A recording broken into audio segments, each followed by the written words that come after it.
ओम श्री गुरुवे नमः। ओम श्री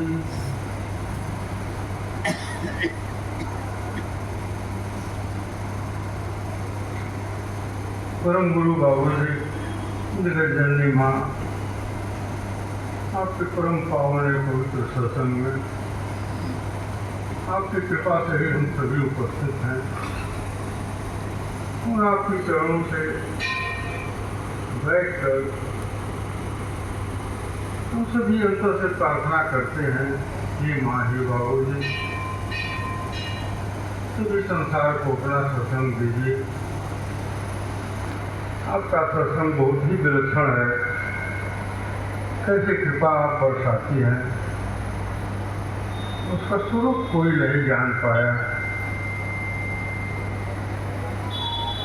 बाबूजी माँ बहुत इशारे से, बहुत गंभीर से रहस्यों को इशारे से बताते रहते हैं, जिसके भीतर उतारना हो उसको उतार देते हैं।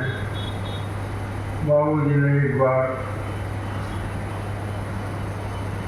हमको मना कर दिया कि कोई भी किताब ग्रंथ मत पढ़ो। 20 साल हो गए,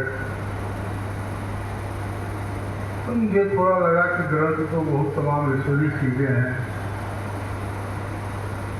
तो बाबूजी ने कहा देखो ग्रंथ जितना है सब अविद्या है, विद्या नहीं है। तो गुरु जो ज्ञान उतार देता है वही केवल विद्या है। इसमें पढ़ने पढ़ाने की कोई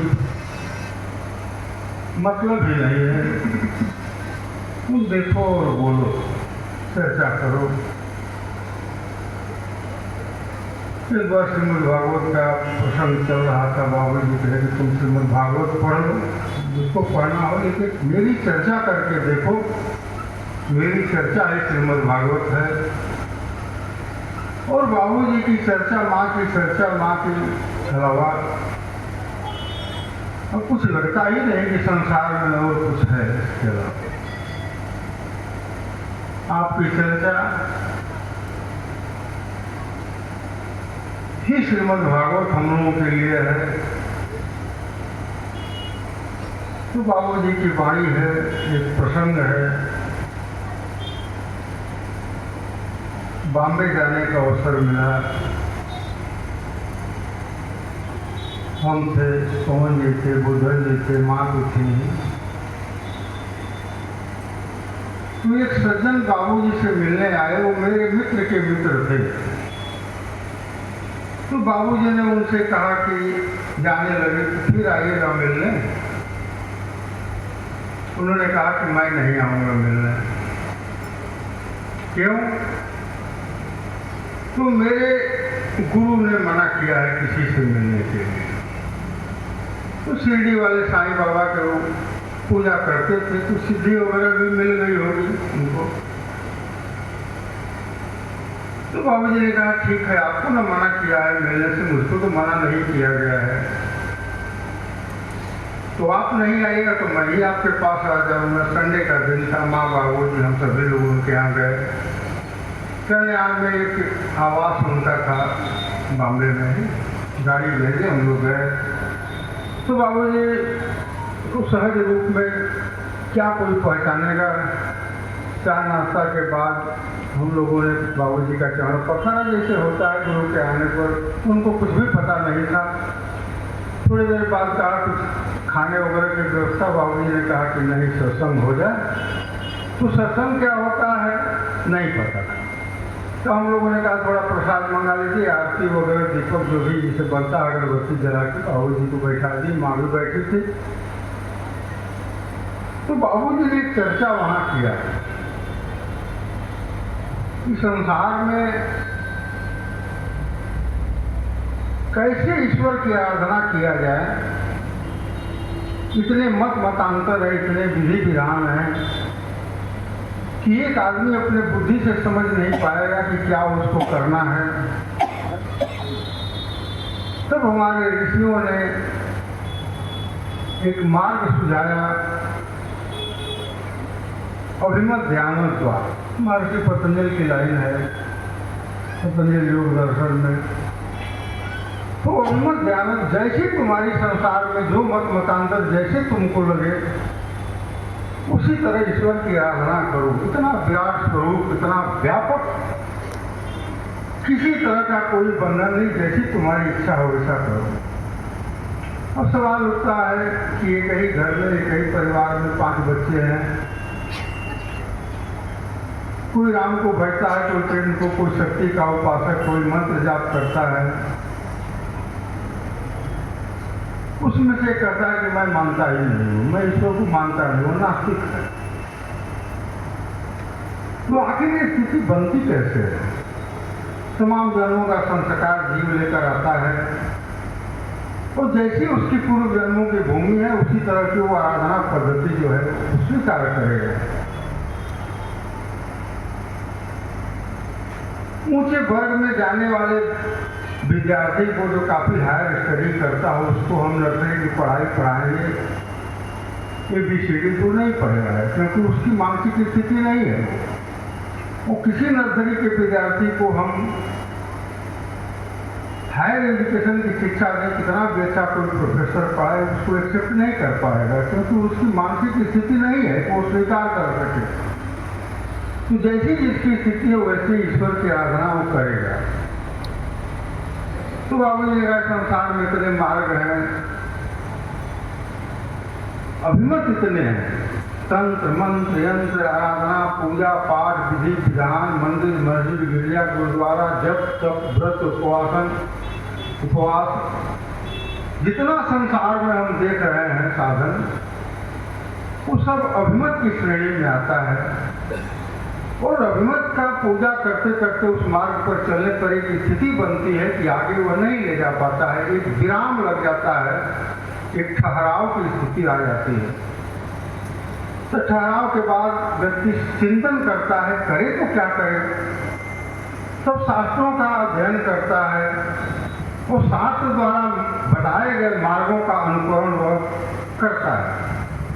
अब शास्त्र ने जो मार्ग बताया है, कर्म योग, ज्ञान योग, भक्ति योग, सांख्य योग, राज योग, हठ योग, उपासना, इस तरह की पद्धतियां हैं जो हमारे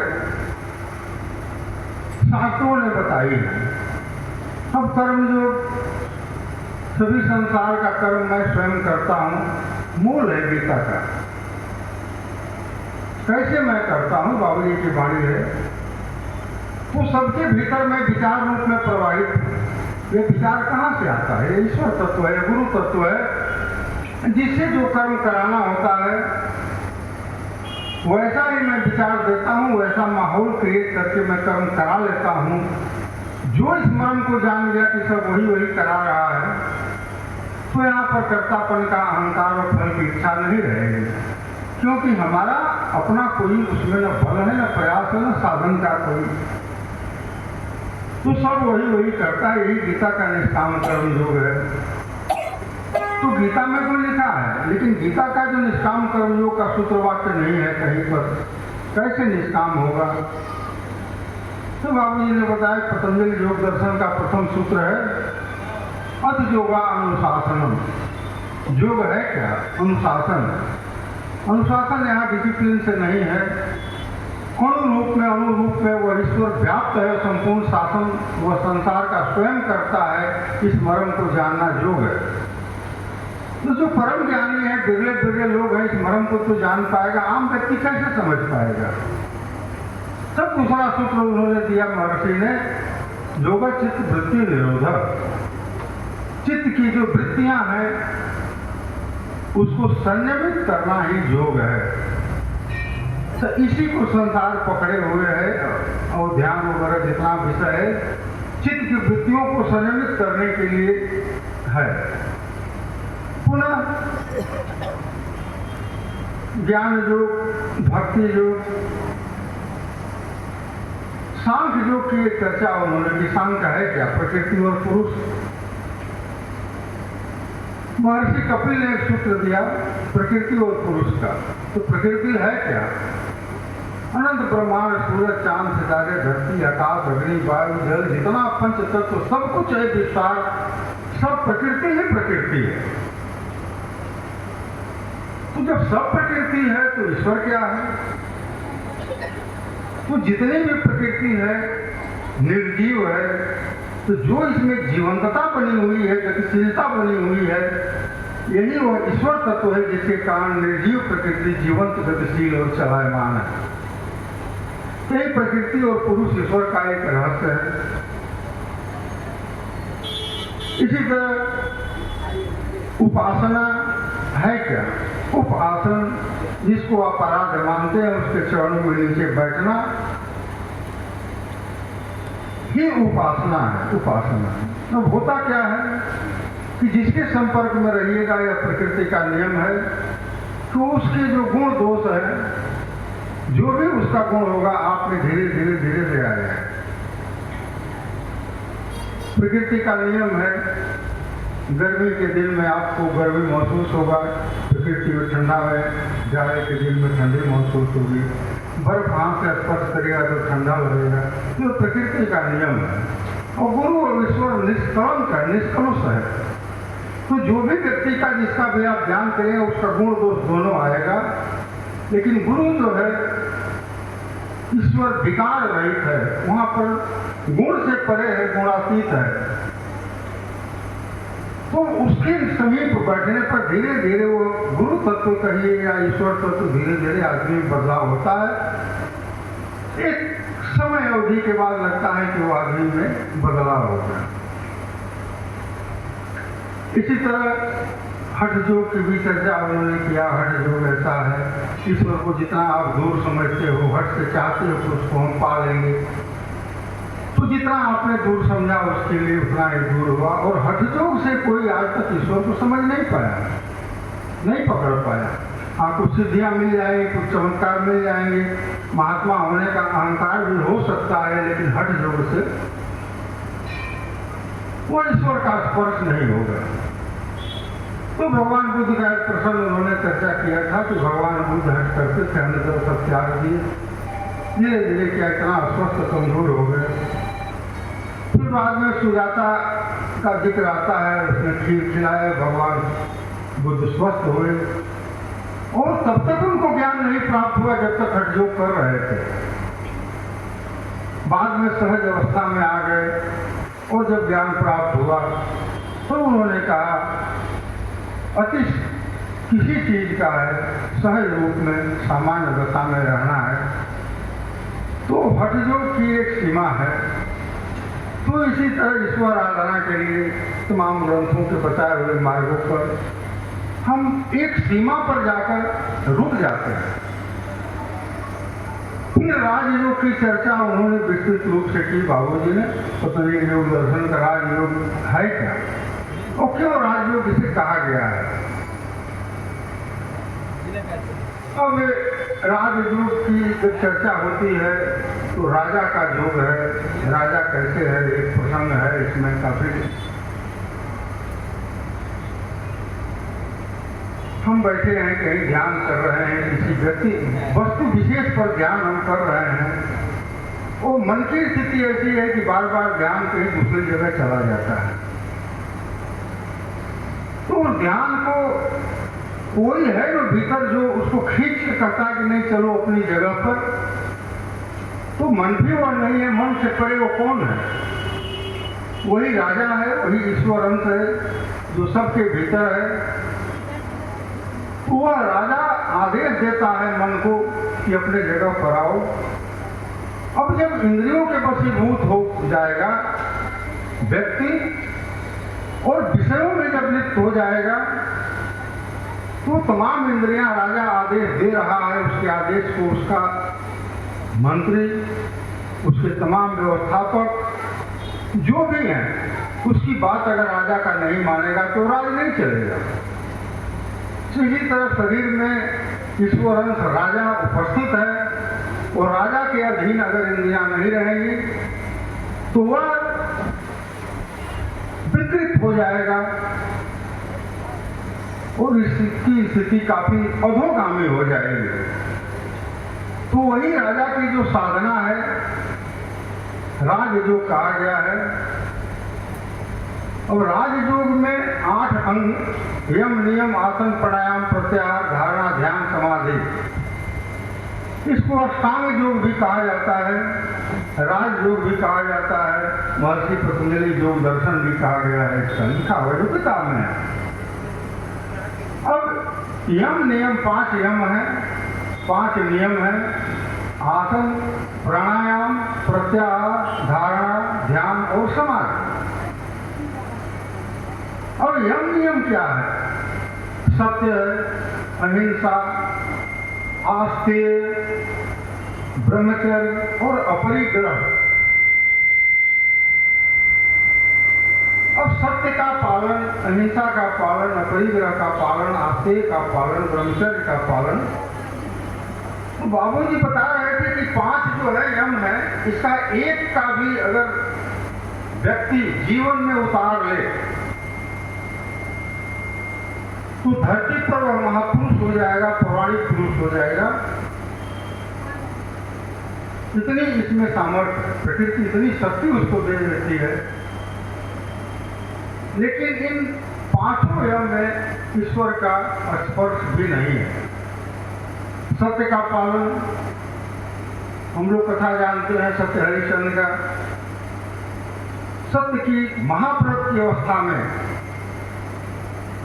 हरणी जब सत्य का पालन कर देगा, सोते जागते हो जाएगा, महाव्रत जब सिद्ध हो जाता है तो जो भी वाणी उससे निकलेगी, अगर गलत भी वाणी निकल गई तो प्रकृति क्या करती है तो उस वाणी को सही कर देती है,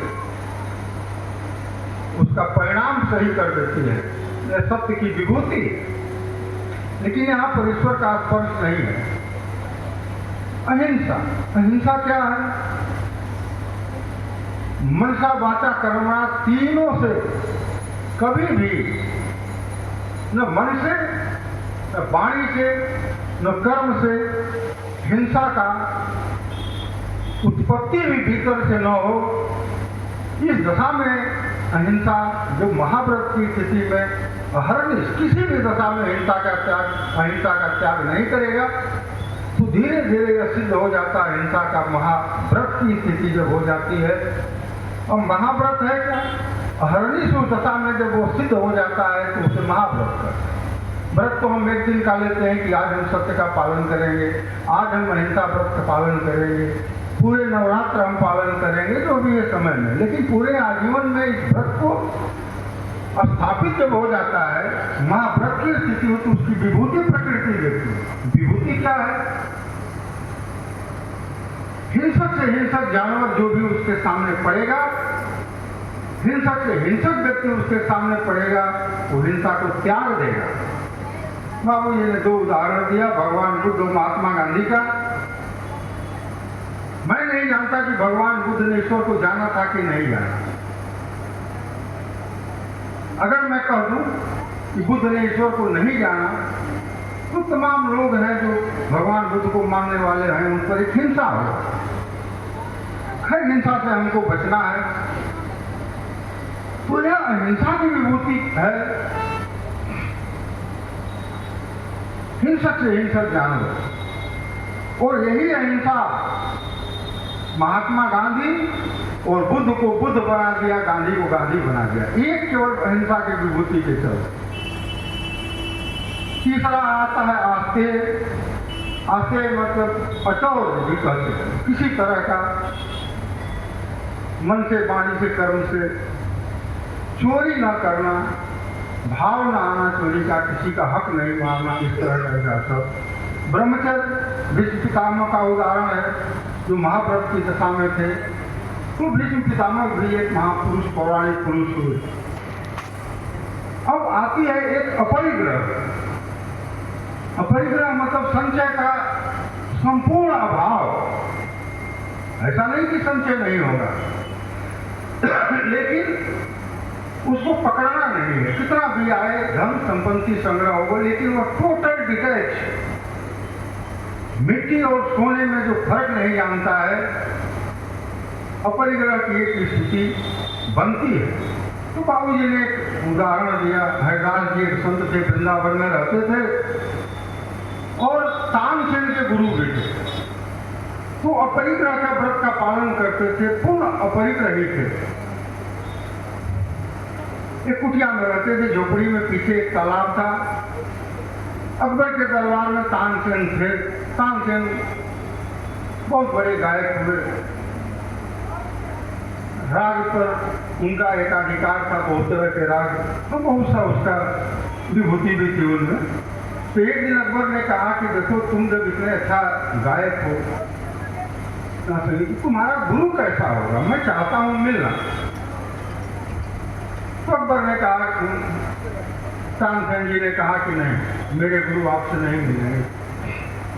तो अकबर ने भेद बदल कर एक साधारण उनके मित्र के तरफ तानसेन के साथ कुटिया में आता है। तो जब भी कोई भक्त आता है, शिष्य आता है, तो गुरु पर आप प्रसन्न होते हैं।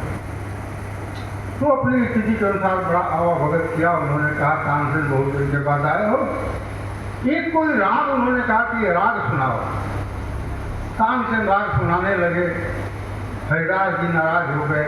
वो कौन बेवकूफ बादशाह है, इतनी गलतियां करते हो, तुमको इतना सम्मानित करता है, समझ में नहीं आता है, फिर बंद करो तुम। फिर अपना एक तारा उनके पास रहता था, भगवान कृष्ण का भजन करते थे। एक तारा पर उन्होंने एक भजन शुरू किया। तो भजन गाते गाते एक ऐसी स्थिति आई कि बादशाह तो बादशाह है, वो वाह वाह कर उठे। फिर राजा ने कहा, कौन हो तुम?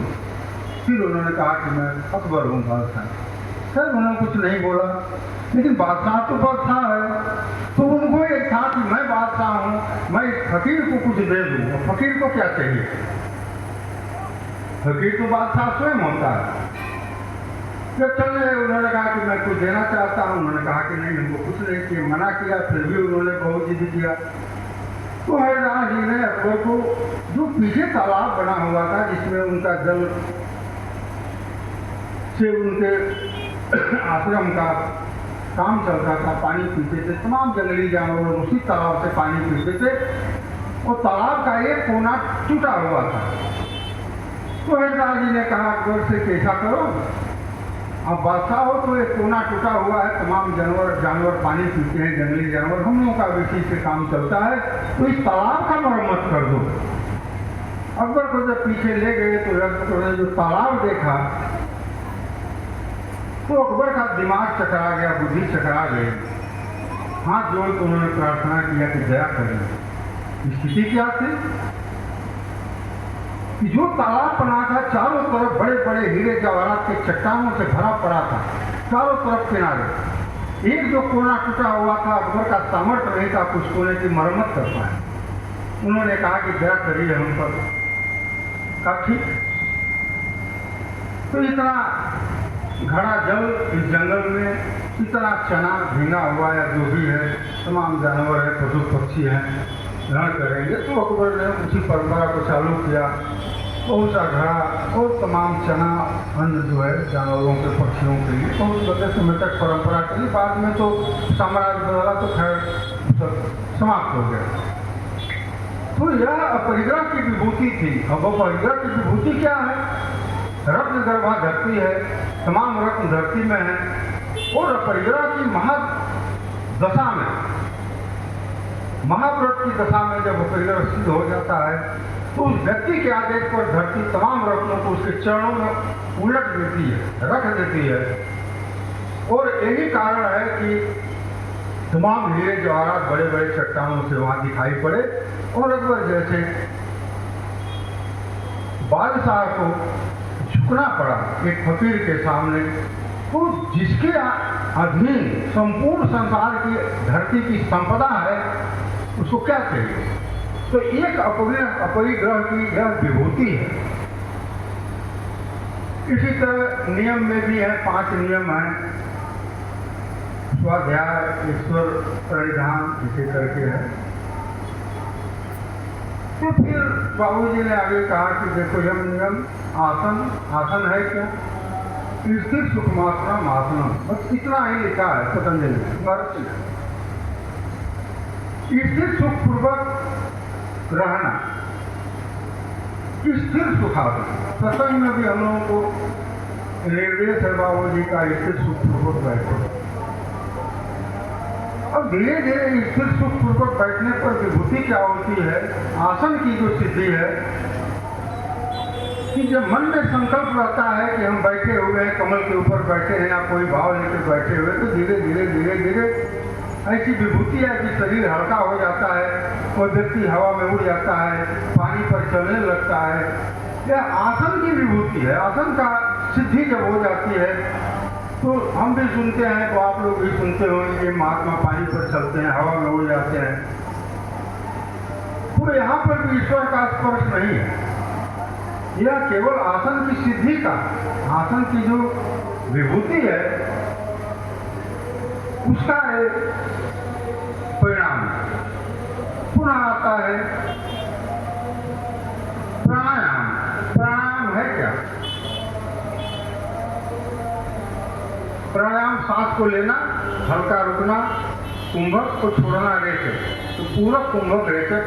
बचपन से जब पैदा होता है बच्चा, तब ये तीनों स्थिति जो प्राणायाम होता ही है, लेकिन अलग से इसको करने की क्या जरूरत होती है?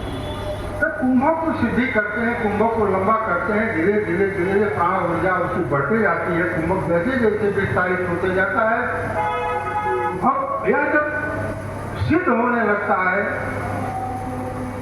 तो होता क्या है कि उस व्यक्ति में प्राण पर नियंत्रण हो जाता है। वह व्यक्ति प्राण पर नियंत्रण कर लेता है। वही व्यक्ति यहाँ भी है, अभी कहीं अमेरिका चला गया, कहीं चला गया, एक ही व्यक्ति दो दो जगह दिखाई पड़ता है। तमाम ऐसे हमारे ऋषि होने हुए जिसमें इस तरह की सिद्धियाँ थी। तो वह प्राण का नियंत्रण, प्राणायाम की जो सिद्धि है, प्राणायाम। शंकराचार्य का एक प्रसंग बाबूजी ने बताया कि देखो भगवान शंकर थे, शंकराचार्य, तो मंडन मिश्र की पत्नी से जो साक्षात हो रहा था उसमें एक ऐसा प्रश्न आया कि उनको एक मृत राजा के शरीर में प्रवेश करना पड़ा और प्रवेश करके उन्होंने कुछ वहाँ की अनुभूतियाँ लिया। इसके बाद मंडन मिश्र की पत्नी को जवाब दिया, तो राजा के शरीर में प्रवेश करना, मृत राजा के शरीर में, और राजा की तरफ व्यवहार करना, तो यह प्राणायाम की विभूति है।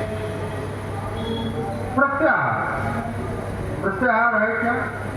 हम बैठे हैं, किसी चीज का ध्यान कर रहे हैं, बार बार मन विचलित हो रहा है, भाग रहा है, मन को हम आदेश देते हैं कि चलो मन अपनी जगह पर आओ, तो यह जो प्रयास है ना, यह प्रत्याहार है।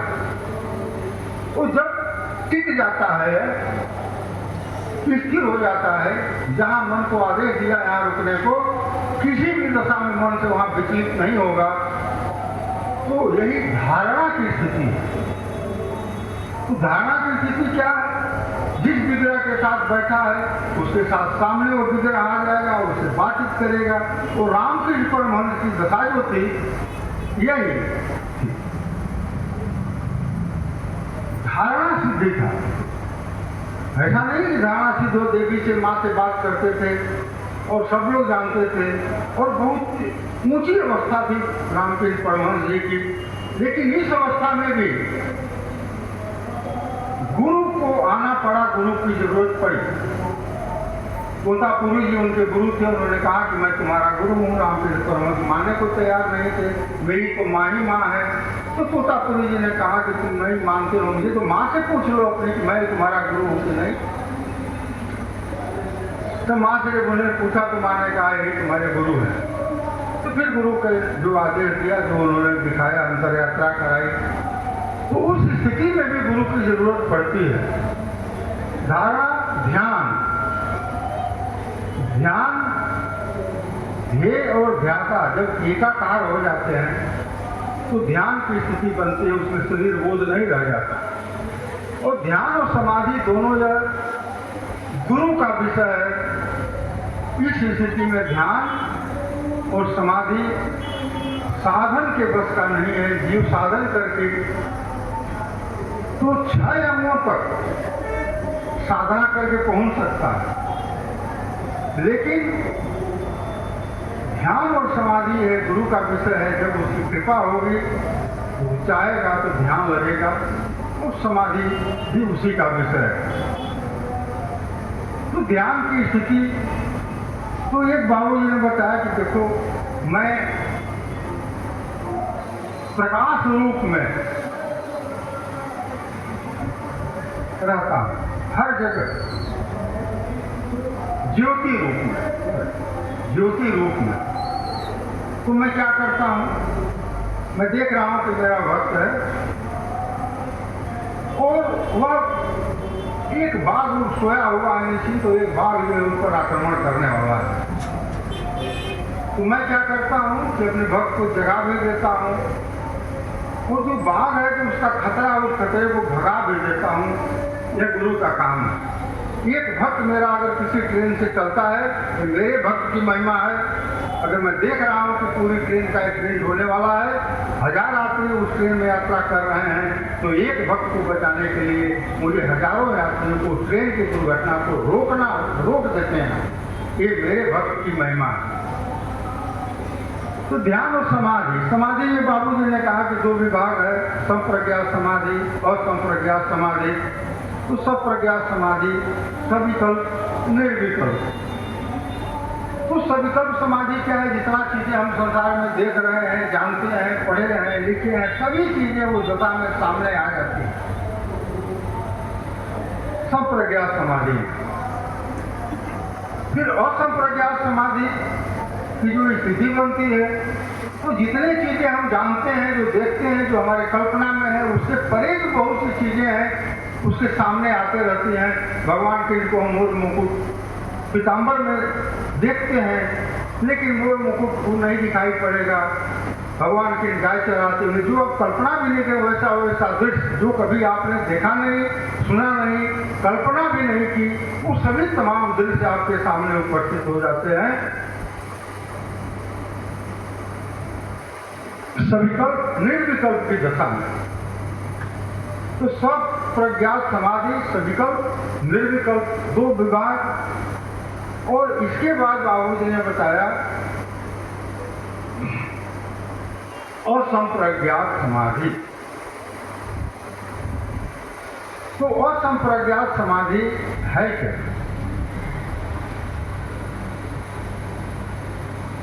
जिसमें प्रकृति का भी प्रवेश नहीं है, शून्य की दशा में वह चला जाता है। वहां न कोई स्वरूप है, न रूप है, किसी तरह का निर्गुण निराकार अवस्था में हो जाता है। तो यह असंप्रज्ञात समाधि।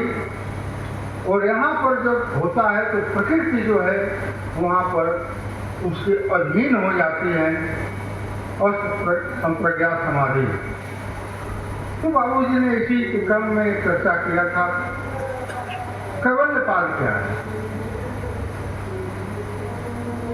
तो बाबूजी बता रहे थे, परशुराम नारायण जी ने किया था कैवल्यपाद। देखो, जब एक स्थिति जीव की बनती है तो चारों तरफ से प्रकृति उसको घेर लेती है। सदा प्रकृति, कोई रूप प्रकृति है, कहती है कि जितना संसार में जो रूप चाहो तुम रूप बना सकते हो, जितना वैभव, धन, संपत्ति, ऐश्वर्य, जितना चीजें हैं वो सब प्रकृति करती है कि मैं ही ईश्वर हूँ,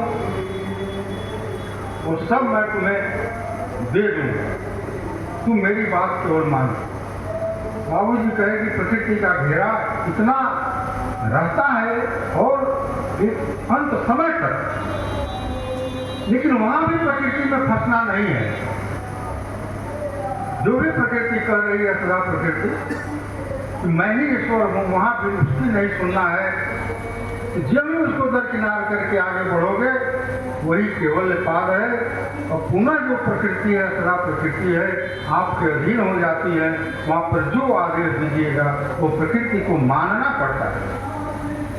तो यह असंप्रज्ञात समाधि की जो स्थिति है और वही कैवल्यपाद है। और जो मुझे बाबूजी की वाणी से लगता है वही निर्वीण समाधि उसी कहते हैं। तो ये बाबूजी का सत्संग, तो बाबूजी ने चर्चा किया। चर्चा खत्म हो जाने के बाद सत्संग खत्म हो गया, वंदना, आरती, प्रसाद और सब तो होने के बाद मैंने बाबूजी से एक प्रश्न किया। तो बाबूजी ने हमको डांटा भी कि तुम लोग क्यों नहीं बोलते हो, ये सब क्या क्या सत्संग में प्रवचन करते हो, ये सब क्यों नहीं बोलते हो।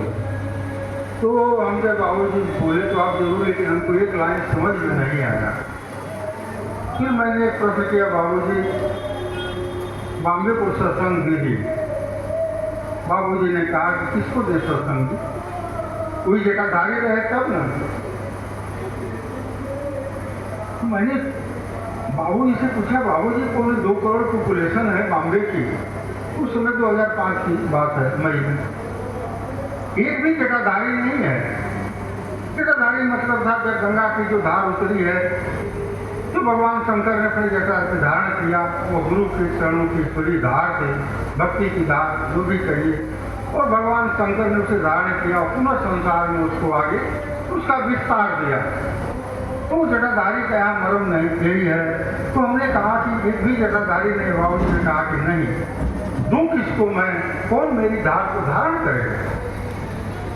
पुनः 2 दिन बीत गया तो वही सज्जन जो कहते थे कि मुझे नहीं मिलना है, सत्संग हुआ था उनके यहाँ, हुआ है, तो एक हाउस में रहते थे, बाहर एक ड्राइंग रूम था जिसमें सोफा वगैरह लगा था, हम लोग उसी में बैठते थे, एक रूम और था, तो आए मिलने, तो हमको भी कौतूहल था। हम लोगों ने पूछा कि कैसा रहा आपके सत्संग, तो उन्होंने बताया कि क्या बताएं सर, हमको तो लगा कि साईं बाबा एक रूप बदलकर मेरे यहाँ आ गए हैं, लेकिन रात को मैं जब सोया था तो साईं बाबा साक्षात दर्शन दिए और उन्होंने बड़ा प्रसन्न थे और हमसे कहा कि आज मैं बहुत प्रसन्न हूँ तुमसे, तुम्हारे घर तो स्वयं अवतार आ गए थे, तुमने बहुत अच्छी सेवा शुश्रूषा की है, मैं बहुत आज प्रसन्न हूँ तुमसे। अब तो उसका आराध्य ने सर्टिफिकेट दे दिया कि तुम्हारे घर स्वयं अवतार आए थे, अब उसकी स्थिति तो क्या होगी।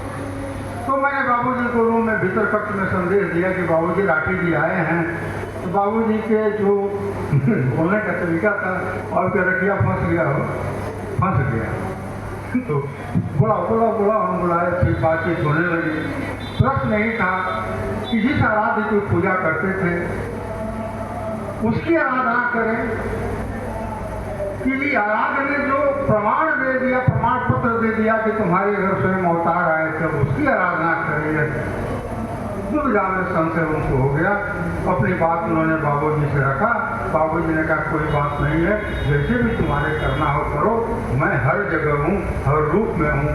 बाबूजी ने आश्वस्त किया। चाय पानी जो हम लोग जो व्यवहारिक रूप से मंगा के उनको पिलाए। तो यह बाबूजी का सत्संग है। स्वरूप को उन्होंने आम लोगों को जानने ही नहीं दिया, किसी को नहीं जानने दिया, लेकिन सत्संग ही माँ बाबूजी का साक्षात स्वरूप है। और कभी भी सत्संग को हल्के से हम लोगों को नहीं लेना है। इसकी विराट, इतनी विराटता है। बहुत छोटी सी घटना में इस सत्संग की महिमा पर चर्चा करना चाहूँगा। एक प्रसंग है कि मेरे परिचित लोग आते थे, मैं खगोल में संडे के दिन सत्संग रात में पहुँचा लगा करने बैठा था। गर्मी का दिन था, माँ बाहर बैठी हुई थी, वो पति पत्नी दोनों आए थे। तो माँ के साथ कुर्सी पर बैठे हुए थे, चर्चा चल रही थी। मैंने निवेदन किया कि आइए आप, सत्संग शुरू होने जा रहा है। माँ को मैंने प्रणाम किया। अकेले में बैठा था, कोई सत्संग का आयोजन नहीं था, लेकिन उन्होंने उपेक्षा किया और सत्संग में नहीं बैठे। खैर मैं सत्संग जो भी वंदना वगैरह किया, खत्म हुआ और माँ को फिर मैं प्रणाम करके निकल गया। 2-2.5 साल तक जो खबर मिली, दोनों पति पत्नी बीमार थे और 2-2.5 साल तक बीमार रहे। इतनी दवाइयाँ हुई, इतना डॉक्टर को दिखाया, लेकिन बीमारी कोई नहीं। घटना को 5-6 साल बीत गए, 7 साल 8 साल बीत गए। एक दिन माँ ने पूछा कि दोनों प्राणी थे, बहुत दिन बीमार रहे थे, तो काहे बीमार होंगे। तो हम की माँ हमको नहीं। तो अपने की याद बा आपके आई गई रही, आपने कहल गई, अपने कहल गई रहे सत्संग में बैठने को, लोग दोनों नहीं बैठे। तो सत्संग में नहीं बैठे, इसको उपेक्षा किया। उसी उपेक्षा का परिणाम था कि इतना दिन लोग दोनों आदमी बीमार रहे। मेरे मन में आया कि बताइए, न कोई फंक्शन है, न आयोजन है, न विराट किसी तरह का। ये तो अकेले आदमी अपनी इच्छा से गुरु वंदना करके, कुछ ध्यान वगैरह करके, प्रसाद वगैरह अर्पण करके करे। इसकी जब इतनी महिमा है कि उपेक्षा का परिणाम प्रकृति माफ नहीं करती है, तो यह सत्संग की महिमा है। किसी भी दशा में हम रहे, प्रार्थना तो हम कर सकते हैं, वही हम लोगों के पास एक मोह अस्त्र है। माँ बाबू जी तो परम दयालु हैं, करुणा बरसती रहती है, गलतियाँ हम जीव हैं, हमसे होगी, लेकिन माँ बाबू से प्रार्थना करना है, हे बाबू जी, हे माँ, दया करें, अपने चरणों से जोड़ें, चरण शरण में रखें, सभी को सत्संग दें, आपकी कृपा सभी जीवों पर बनी रही, यही हम लोगों की प्रार्थना है। आप दया करें, हे बाबू जी, हे माँ। ओम सम जय।